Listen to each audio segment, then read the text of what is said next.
Friends, welcome to my channel tips on mathematics. So आज class 10th का chapter 5 समांतर श्रेणी के बारे में पढ़ेंगे। इससे पहले के वीडियो में हमने प्रश्न नंबर 12 से लेकर प्रश्न नंबर 15 तक किया था। इस वीडियो में हम प्रश्न नंबर 16 से लेकर प्रश्न नंबर 20 तक सॉल्व करेंगे। तो वीडियो स्टार्ट करते हैं। तो हम प्रश्न नंबर 16 को सॉल्व करते हैं। किसी स्कूल के विद्यार्थियों को उसके समग्र शैक्षिक प्रदर्शन के लिए 7 नकद पुरस्कार देने के लिए 700 रुपये की राशि रखी गई है।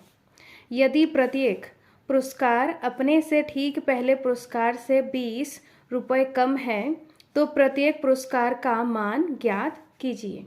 तो इसमें क्या बोला जा रहा है कि एक स्कूल में शैक्षिक प्रदर्शन के लिए 7 नगद पुरस्कार देने के लिए 700 रुपये की राशि रखी गई है।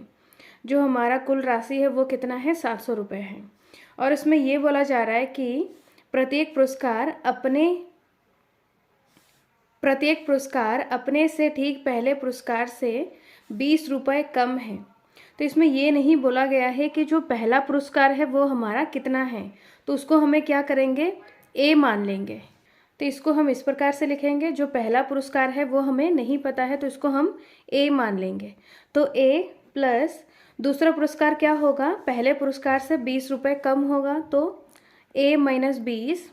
ऐसे ही तीसरा पुरस्कार क्या हो जाएगा हमारा, ए माइनस 40। मतलब इसमें से भी -20 करना है तो -20 -20 -40 हो जाएगा। ऐसे ही जो हमारा पुरस्कार है वो कितने हैं, 7 नगद पुरस्कार दिया गया है। तो जो पदों की संख्या है वो कितना हो जाएगा, 7। अब इसमें ए हमारा क्या है, पहला पद क्या है, ए ही है। और डी हमारा कितना है, डी बराबर जो दूसरा पद है ए माइनस 20 से क्या करेंगे, पहले पद को माइनस कर देंगे। तो यहाँ पर माइनस का ए से प्लस का ए क्या हो जाएगा, कैंसिल हो जाएगा। तो यहाँ पर क्या बचा, माइनस का 20। तो डी हमारा कितना है, माइनस का 20। और एन हमारा कितना है, पदों की जो संख्या है वो कितना है, 7। और इसमें कुल जो राशि रखा गया है वो कितना है, 700 रुपये। तो एस एन बराबर 700। तो हमारे पास एस एन दिया हुआ है। एस एन की मदद से हम क्या करेंगे, ए का मान निकालेंगे। हम जानते हैं एस एन बराबर n बटा 2 2a plus n minus 1 into d. तो एस एन हमारा कितना है, 700 बराबर n हमारा कितना है, 7 बटा 2 2a हमारा कितना है, a ही है, plus n 7 minus 1 into D हमारा कितना, माइनस का 20। 2 बटे में है, बराबर किधर आएगा तो गुणे में हो जाएगा। तो 700 गुणा 2 बराबर यहाँ पर क्या हो जाएगा, 7, यहाँ पर 2a प्लस 7 में से 1 गया 6 और यहाँ पर माइनस का 20। इनको गुणा करेंगे तो कितना हो जाएगा, 1400 बराबर 7 2a प्लस माइनस माइनस 6 दूनी 12। तो यहाँ पर 120 हो जाएगा। अब हमें क्या करना है, 7 गुणे में है, बराबर किधर आएगा तो बट्टे में हो जाएगा। बराबर यहाँ पर क्या हो जाएगा, 2a माइनस 120। इसको सॉल्व करेंगे, 7 एकम 7 दूनी 14 2 0। तो यहाँ पर क्या हो जाएगा, 200 बराबर 2a माइनस 120। अब ये 120 बराबर किधर आएगा तो क्या हो जाएगा, प्लस में हो जाएगा। तो 200 प्लस 120 बराबर 2a। अब क्या करना है, इनको जोड़ना है। तो यहाँ पर जोड़ने के बाद क्या हो जाएगा, यहाँ पर 320 बराबर 2a। अब हमें यहाँ से a का मान ज्ञात करना है। तो a बराबर क्या हो जाएगा, 320 बटा 2।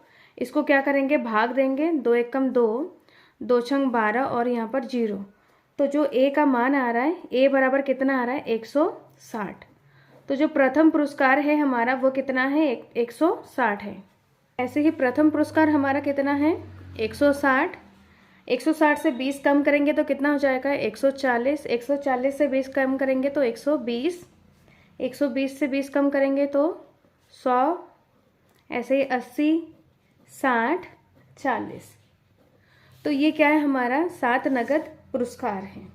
तो ये क्या है हमारा फाइनल आंसर। नेक्स्ट हम प्रश्न नंबर 17 को करते हैं। एक स्कूल के विद्यार्थियों ने वायु प्रदूषण कम करने के लिए स्कूल के अंदर और बाहर पेड़ लगाने के बारे में सोचा। यह निर्णय लिया गया कि प्रत्येक कक्षा का प्रत्येक अनुभाग अपनी कक्षा की संख्या के बराबर पेड़ लगाएगा। उदाहरण के लिए क्या है, कक्षा 1 का एक अनुभाग 1 पेड़ लगाएगा, कक्षा 2 का एक अनुभाग 2 पेड़ लगाएगा, कक्षा 3 का एक अनुभाग 3 पेड़ लगाएगा इत्यादि। और ऐसा कक्षा 12 तक करने के लिए चलता रहेगा। प्रत्येक कक्षा के 3 अनुभाग हैं। इस स्कूल के विद्यार्थियों द्वारा लगाए गए कुल पेड़ों की संख्या कितनी होगी। प्रश्न में क्या बताया जा रहा है कि एक स्कूल में 1 से लेकर 12 तक क्या है, कक्षाएं हैं जिसके 3 अनुभाग हैं। जैसे कि कक्षा 1 का 3 अनुभाग है, ऐसे ही कक्षा 2 का कितना अनुभाग होगा, 3 अनुभाग होगा, कक्षा 3 का 3 अनुभाग होगा। ऐसे ही हमारा कहाँ तक जाएगा, 12 तक जाएगा। 12 का कितना अनुभाग होगा, 3 अनुभाग होगा। तो कक्षा 1 का एक अनुभाग 1 पेड़ लगाएगा, दूसरा अनुभाग भी 1 पेड़ लगाएगा, तीसरा अनुभाग 1 पेड़ लगाएगा। ऐसे ही कक्षा 2 का एक अनुभाग 2 पेड़ लगाएगा, मतलब कक्षा के संख्याओं के बराबर पेड़ लगाना है। अब दूसरा अनुभाग क्या लगाएगा, वही 2 पेड़ लगाएगा, तीसरा अनुभाग भी 2 पेड़ लगाएगा। ऐसे ही कक्षा 12 तक ऐसे ही करना है। तो 12 कक्षा में कितना हो जाएगा, एक अनुभाग 12 पेड़, दूसरा अनुभाग 12 पेड़, तीसरा अनुभाग 12 पेड़ लगाएगा। ऐसे ही हमें निकालना क्या है, कुल पेड़ों की संख्या ज्ञात करना है। इसको हम इस प्रकार से लिखेंगे, SN बराबर क्या हो जाएगा, प्रत्येक कक्षा के 3 अनुभाग है तो 3 को हम इस प्रकार से लिखेंगे। और एक कक्षा 1 पेड़ लगाएगा, दूसरा कक्षा 2 पेड़ लगाएगा, तीसरा कक्षा 3 पेड़ लगाएगा, चौथा कक्षा 4 पेड़ लगाएगा। ऐसे ही 12 कक्षा कितना पेड़ लगाएगा, 12 पेड़ लगाएगा। अब यहाँ पर हमारा A कितना है, 1, D हमारा कितना हो जाएगा, 2 में से 1 को माइनस कर देंगे तो 1 हो जाएगा। और जो हमारा लास्ट पद है AN हमारा कितना है, 12 है। SN के फॉर्मूले से पेड़ों की संख्या ज्ञात करेंगे। तो SN बराबर क्या होता है हमारा फॉर्मूला, N/2 A + AN। क्योंकि हमारा यहाँ पर लास्ट पद दिया हुआ है, AN दिया हुआ है, तो हम इस फॉर्मूले से सॉल्व करेंगे। तो यहाँ पर 3, N हमारा कितना है, 12 है, कुल कक्षाओं की संख्या 12 है तो N हमारा 12 हो जाएगा, 12/2। A हमारा कितना है, 1 है, प्लस AN हमारा कितना है, 12। 2 एकम 2, 2 छंग 12, तो यहाँ पर 3 बाहर हो जाएगा, 6। यहाँ पर इसको क्या करेंगे, जोड़ देंगे तो यहाँ पर कितना हो जाएगा, 13। अब इन तीनों को क्या करेंगे, गुणा करना है।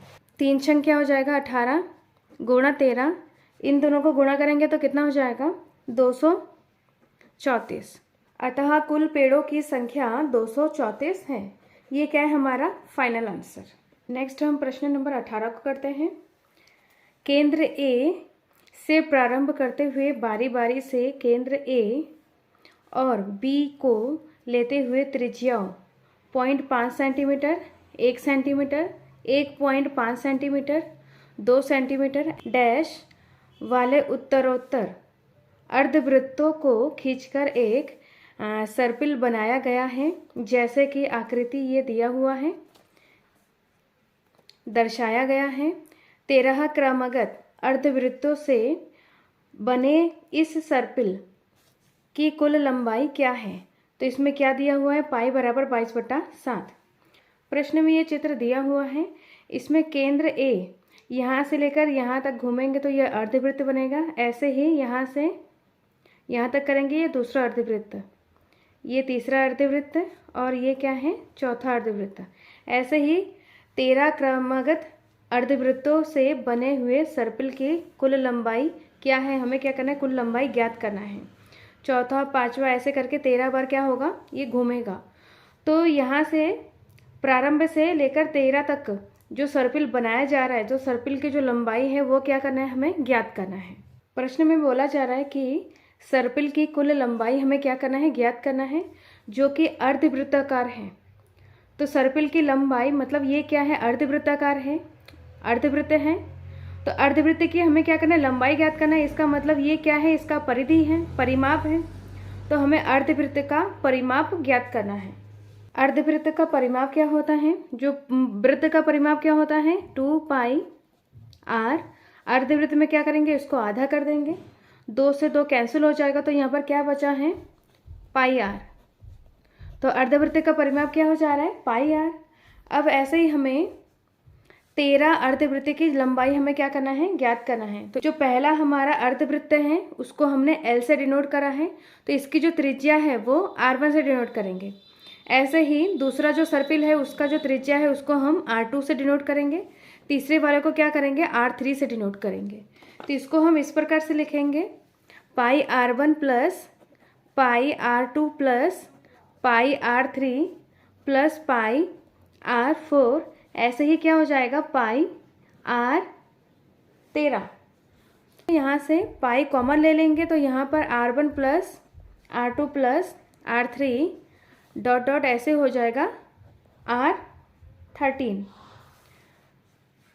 तो यहाँ पर पाई R1 हमारा कितना है, 0.5 है, R2 हमारा कितना है, 1, प्लस R3 हमारा कितना है, 1.5।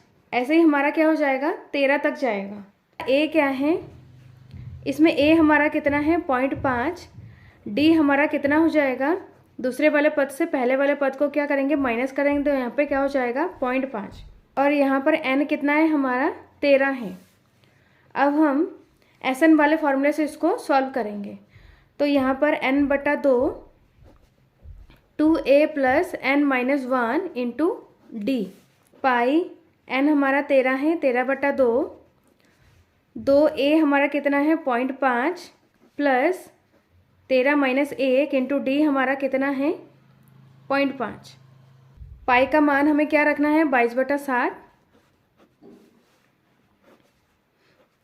13/2 इनको क्या करेंगे, गुणा करेंगे, तो 5 दूनी 10। पॉइंट यहाँ पर लगेगा तो यहाँ पर 1 हो जाएगा ये, प्लस यहाँ पर इसको माइनस करेंगे तो यहाँ पर क्या हो जाएगा, 12 गुणा 0.5। यहाँ पर 2 एकम 2, यहाँ पर 11 हो जाएगा, तो 11/7 13। और यहाँ पर इसको आगे सॉल्व करना है, 10 प्लस इनको गुणा करेंगे, 12×5 60। 1.0 है मतलब 1 है ये। और यहाँ पर इनको गुणा करने के बाद क्या हो जाएगा, 12×5 60, पॉइंट 1 संख्या सामने आ जाएगा, तो यहाँ पर 6 बन जाएगा। तो 6 और 1 क्या हो जाएगा, 7। और यहाँ पर 13 को 7 से क्या करेंगे, गुणा करेंगे, तो यहाँ पर 13 गुणा 7, तो यहाँ पर 7 से 7 कैंसिल हो जाएगा, तो यहाँ पर 11 गुणा 13। 11 और 13 को क्या करेंगे, गुणा करेंगे। गुणा करने के बाद कितना आ जाएगा हमारा, 143। तो जो सर्पिल की जो लंबाई है वो कितना है, 143 सेंटीमीटर। अतः 13 क्रमगत अर्धवृत्तों से बने इस सर्पिल की कुल लंबाई 143 सेंटीमीटर है। ये क्या है हमारा फाइनल आंसर। नेक्स्ट हम प्रश्न नंबर 19 को करेंगे। 200 लट्ठों की ढेरी के रूप में इस प्रकार रखा जाता है। सबसे नीचे वाली पंक्ति में 20 लट्ठे हैं, उससे अगली पंक्ति में 19 लट्ठे, उससे अगली पंक्ति में 18 लट्ठे इत्यादि। ये 200 लट्ठे कितनी पंक्तियों में रखे गए हैं तथा सबसे ऊपरी पंक्तियों में कितने लट्ठे हैं। तो सबसे नीचे पंक्ति में लट्ठों की संख्या 20 है, उसके ऊपर 19, फिर उसके ऊपर 17 लट्ठे हैं। ऐसे ही एक एक कम हो जा रहा है, फिर उसके ऊपर 16 हो जाएगा, ऐसे ही 15। तो यहाँ पर प्रश्न में क्या बोला जा रहा है कि 200 लट्ठे कितने पंक्तियों में रखे गए हैं, मतलब पंक्तियों की संख्या हमें क्या करना है, n निकालना है। और यहाँ पर सबसे ऊपर पंक्तियों में कितने लट्ठे हैं वो हमें क्या करना है, ज्ञात करना है। तो इसको हम इस प्रकार से लिखेंगे, सबसे नीचे वाले पंक्ति में 20, ऐसे ही 19, 18, 17, ऐसे ही हमारा कितने लट्ठे हैं, जो लट्ठों की संख्या है वो हमारा कितना है, 200 है। तो इसमें a हमारा कितना है 20 है, d हमारा कितना हो जाएगा, दूसरे वाले पद से पहले वाले पद को क्या करेंगे माइनस करेंगे, तो यहाँ पर माइनस का 1। कुल लट्ठों की संख्या हमारा कितना है 200 है, तो Sn बराबर कितना हो जाएगा 200। और हमें क्या करना है n ज्ञात करना है। तो Sn के फॉर्मूले से हमें क्या करना है n ज्ञात करेंगे। तो Sn बराबर क्या होता है n बटा 2, 2a plus n minus 1 into D. Sn हमारा कितना है 200 बराबर n बटा 2, 2a हमारा कितना है 20 plus n minus 1 into D हमारा कितना है माइनस का 1। ये दो बराबर किधर जाएगा तो गुणे में हो जाएगा, तो ये गुणा होकर क्या हो जाएगा 400 बराबर n, यहाँ पर ये गुणा होकर क्या हो जाएगा 40 प्लस यहाँ पर माइनस का 1 से अंदर गुणा कर देंगे तो यहाँ पर क्या हो जाएगा प्लस माइनस माइनस, और यहाँ पर n माइनस 1, 400 n यहाँ पर क्या हो जाएगा 40 माइनस से अंदर गुणा हो जाएगा तो यहाँ पर माइनस का n माइनस माइनस प्लस 1, और यहाँ पर n 40 और 1 कितना हो जाएगा 41 माइनस n, इसको n को अंदर गुणा कर देंगे तो यहाँ पर कितना हो जाएगा 41n माइनस n स्क्वायर। यहाँ पर माइनस का n स्क्वायर को बराबर किधर लाएंगे तो प्लस का n स्क्वायर, और यहाँ पर 41n को बराबर किधर लाएंगे तो माइनस का 41n प्लस 400 बराबर 0। प्लेलिस्ट से हम अध्याय 2 का फुल वीडियो देख सकते हैं। तो इसको हम सॉल्व करते हैं। तो यहाँ पर 400 है और n स्क्वायर का जो गुणांक है वो कितना है 1 है, तो इसको जब हम गुणा करेंगे 400 को 1 से गुणा करेंगे तो 400 आएगा। अब हम इसको क्या करेंगे गुणनखंड करेंगे। तो यहाँ पर 2 दूनी 4, 2 0, 2 एकम 2, 2 पंजे 10, फिर 2 से करेंगे 2 दूनी 4, 2 पंजे 10, फिर 25, 5 पचे 25, 5 एकम 5। हमें 2 ऐसे गुणनखंड करने हैं कि प्लस करने के बाद 41 आए। तो यहाँ पर 5 पचे क्या हो जाएगा 25, और यहाँ पर 2 दूनी 4 दूनी 8 दूनी 16। तो इनको अगर हम क्या करेंगे प्लस करेंगे तो क्या आ रहा है हमारा 41 आ रहा है। तो इसको हम इस प्रकार से लिखेंगे n square minus 25n minus 16n plus 400 बराबर 0। यहाँ पर क्या हो जाएगा माइनस का 25n प्लस माइनस माइनस 16। अब हम क्या करेंगे यहाँ से कॉमन लेंगे, तो यहाँ पर क्या हो जाएगा माइनस का 16 कॉमन ले लेंगे तो यहाँ पर n बचेगा, और यहाँ पर 400 से 16 कॉमन लेंगे तो यहाँ पर क्या हो जाएगा 25 बराबर 0।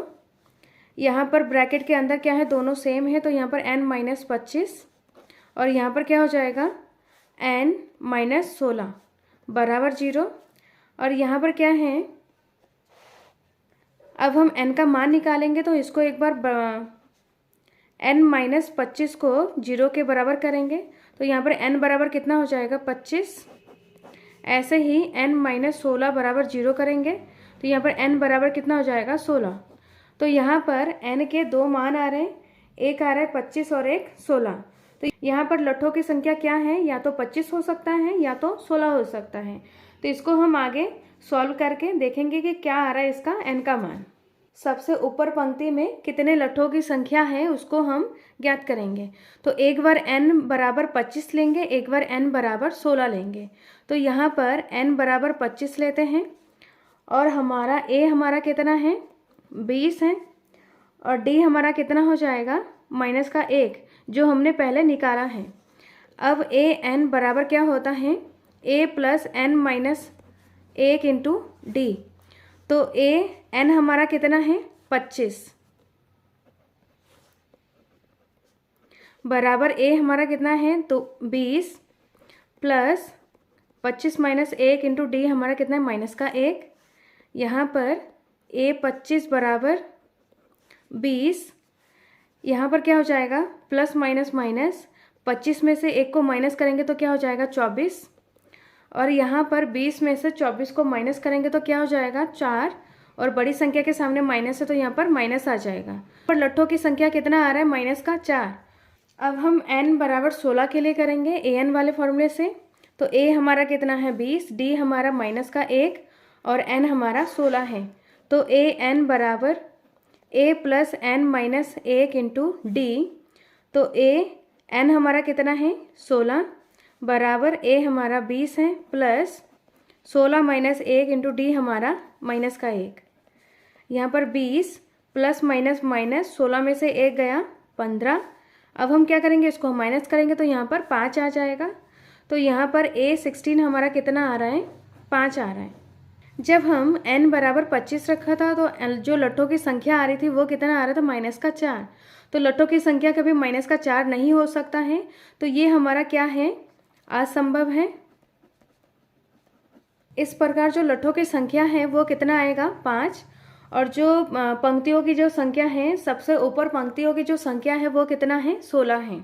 अतः सबसे ऊपरी पंक्ति में लट्ठों की संख्या 5 है और 200 लट्ठों को 16 पंक्तियों में रखा जाएगा। तो ये क्या है, हमारा फाइनल आंसर। नेक्स्ट हम प्रश्न नंबर 20 को करते हैं। ये हमारा लास्ट क्वेश्चन है। एक आलू दौड़ में प्रारंभिक स्थान पर एक बाल्टी रखी गई है जो पहले आलू से 5 मीटर की दूरी पर है तथा अन्य आलुओं को एक सीधे रेखा में परस्पर 3 मीटर की दूरियों पर रखा गया है। इस रेखा पर 10 आलू रखे गए हैं। प्रत्येक प्रतियोगी बाल्टी से चलना प्रारंभ करती हैं, निकटतम आलू को उठाती हैं, उसे लेकर वापस आकर दौड़कर बाल्टी में डालती हैं। दूसरा आलू उठाने के लिए वापस दौड़ती हैं, उसे उठाकर वापस बाल्टी में डालती हैं और वह ऐसा तब तक करती रहती हैं जब तक सभी आलू बाल्टी में ना आ जाएं। इसमें प्रतियोगी को कुल कितनी दूरी दौड़नी पड़ेगी। संकेत में क्या बोला जा रहा है, पहले और दूसरे आलू को उठाकर बाल्टी में डालने तक दौड़ी गई दूरी क्या हो जाएगा, 2 गुणा 5। मतलब यहाँ से दौड़ना प्रारंभ करेंगी, फिर आलू को उठाकर दोबारा से आलू को रखने के लिए बाल्टी तक दौड़ना पड़ेगा। तो प्रश्न में क्या बोला जा रहा है कि यहाँ पर एक प्रतियोगिता हो रही है जिसमें एक बाल्टी रखा गया है, एक सीधे लाइन में 10 आलू रखे गए हैं। तो प्रतियोगी क्या करेगा, बाल्टी से दौड़ना प्रारंभ करेगा, पहला आलू उठाएगा, फिर वापस बाल्टी तक दौड़कर बाल्टी में आलू रखेगा।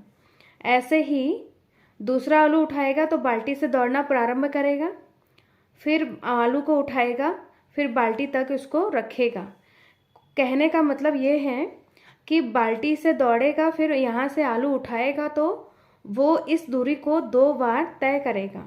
तो यहाँ पर 5 मीटर दूरी है, तो यहाँ पर कुल दूरी क्या हो जाएगा, यहाँ पर 10 मीटर उसको दूरी तय करना पड़ेगा। ऐसे ही बाल्टी से लेकर दूसरा आलू तक की जो दूरी हो जाएगी, ये दूसरा आलू है, दूसरी आलू तक की जो दूरी हो जाएगी वो कितना हो जाएगा, 5 और 3 8। तो यहाँ पर 8 मीटर यहाँ बाल्टी से 8 मीटर यहाँ तक आएगा, फिर वही 8 मीटर दोबारा से उसको तय करना पड़ेगा। तो 8 और 8 कितना हो जाएगा, 16। ऐसे ही वो 10 आलू को ऐसे ही उठाएगा। तो इसको हम इस प्रकार से लिखेंगे, पहले आलू को उठाने के लिए उसको कुल दूरी कितना तय करना पड़ेगा, 5 और 5 कितना हो जाएगा, 10। ऐसे ही दूसरे आलू को उठाने के लिए 8 मीटर हो जाएगा, तो 2 बार करना पड़ेगा, तो 8 और 8 16। ऐसे ही तीसरे आलू को उठाने के लिए 22 मीटर। ऐसे ही कितने आलू हैं, 10 आलू हैं, तो पदों की संख्या कितना हो जाएगा, 10। तो इसमें ए हमारा कितना है, 10। डी कितना हो जाएगा, दूसरे वाले पद से पहले वाले पद को माइनस करेंगे तो यहाँ पर 6 हो जाएगा। और एन हमारा कितना है, 10। यहाँ पर क्या निकालना है, कुल दूरी निकालना है। तो एस एन बराबर क्या होता है, एन बटा 2 2a plus n minus 1 into d. तो यहाँ पर n कितना है, 10 बटा 2, 2a हमारा 10 है प्लस 10 माइनस 1 इंटू डी हमारा कितना है, 6 है। इसको सॉल्व करेंगे, 2 पंजे 10, तो यहाँ पर 5 आ जाएगा। 10 को 2 से गुणा करेंगे तो यहाँ पर 20 प्लस इसको क्या करेंगे माइनस करेंगे तो 9 आ जाएगा, 9 छंग 54 हो जाएगा। इसको पूरा ही सॉल्व करते हैं। यहाँ पर क्या हो जाएगा 9 गुणा 6 5 20 प्लस 9 छंग 54। इनको जोड़ेंगे तो जोड़ने के बाद कितना आ जाएगा 74। अब हमें क्या करना है इसको गुणा करना है। इसको गुणा करने के बाद कितना आ जाएगा 370 मीटर। अतः प्रतियोगी को कुल 370 मीटर दूरी दौड़नी पड़ेगी। ये क्या है हमारा फाइनल आंसर है। क्लास 10th के और भी वीडियो देखने के लिए प्लेलिस्ट को चेक करें। वीडियो अच्छा लगे तो लाइक शेयर एंड सब्सक्राइब करें। वीडियो देखने के लिए धन्यवाद।